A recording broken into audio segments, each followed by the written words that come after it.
Railway படிக்கும் மாணவர்கள் அனைவருக்கும் வணக்கம். நம்மளோட தூத்துக்குடி சுரேஷ் ஐஏஎஸ் அகாடமியில் வந்து பார்த்தீங்க அப்படின்னா ரயில்வே ஏஎல்பி மற்றும் டெக்னீஷியன் படிக்கும் மாணவர்களுக்கு வந்து ஃபுல் டெஸ்ட் கண்டக்ட் பண்ணுறாங்க. ஆல்ரெடி ஒரு டெஸ்ட் முடிஞ்சிருச்சு. இது ஃபுல் டெஸ்ட் நம்பர் 2. இந்த டெஸ்ட்டுக்கு வந்து பார்த்தீங்க அப்படின்னா 1/1/2024 ஞாயிற்றுக்கிழமை காலையில் 7 மணிக்கு வந்து பார்த்தீங்க அப்படின்னா தூத்துக்குடியில் கண்டக்ட் பண்ணுறாங்க. ரயில்வேக்கு இந்த டெக்னீஷியன் ஏஎல்பி ஒரிஜினல் கொஸ்டின் எப்படி இருக்குமோ அதே மாதிரியே இந்த கொஸ்டின் இருக்கும். எல்லாருமே வந்து டெஸ்ட்டு போடுங்க, சரிங்களா? இந்த டெஸ்ட்டு தூத்துக்குடியில் மட்டும்தான் இப்போதைக்கு நடந்துகிட்ருக்கு.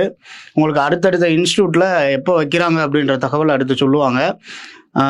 இது வந்து பார்த்தீங்கன்னா உங்களுக்கு டேட் இன்னும் அனௌன்ஸ் பண்ணலை. ஏஎல்பிக்கும் டெக்னீஷியனுக்கும் என்றைக்குன்னு டேட் அனௌன்ஸ் பண்ணாமல் இருக்காங்க. இந்த டேட் வர வந்து பார்த்தீங்க அப்படின்னா ஒவ்வொரு சண்டேயும் வந்து பார்த்தீங்கன்னா உங்களுக்கு இந்த டெஸ்ட் நடக்கும். ஃபுல் டெஸ்ட்டாக நடக்குது. முடிஞ்சளவு எல்லோரும் ஓப்பன் டு ஆல் தான். முடிஞ்சளவு எல்லோரும் கலந்துக்கங்க. தேங்க்யூ.